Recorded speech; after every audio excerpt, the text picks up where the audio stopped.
Alright, so here it is, my 1978 Toyota Corolla. It is currently just sitting in storage, but hopefully I can get it out and play with it a little bit more often this spring. It currently has a broken brake line, well, leaking I should say, profusely.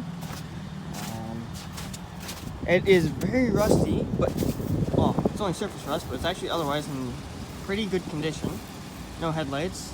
It's got some taillights and a center running light for the ice racing series that was previously running. So there's the center white light, two brake lights. The top lights are for the trailer. You can see the cable running down the side, alongside, and up to the front. When I bought it, this was okay, and then where I had it originally stored, they broke that and kind of left me hanging with the hook, the bill to replace it. Fucking stuttering. Anyways, it did run.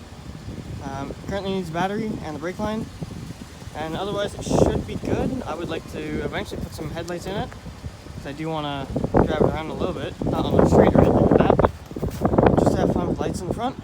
And then, yeah, just get the tires pumped up on it, and I intend to take it to a few track events this year.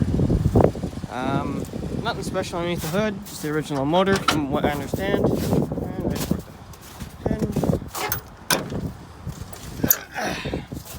So, just a little 4-banger. It has a fresh carb on it from the previous owner. No battery, a little rusty down here. Other than that, pretty good condition.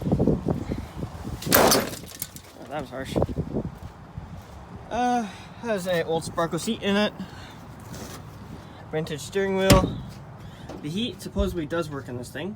It's a 4-speed with the reverse, and it has a full cage in it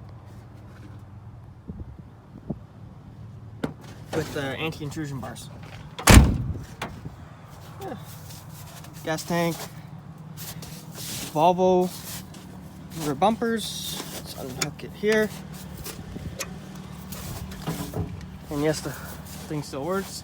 Got a spare axle and miscellaneous parts. You can see the gas tank back there. A small bin of accessories and stuff. And yeah, that's pretty much it for the walk around on this car. Alright, see you next time.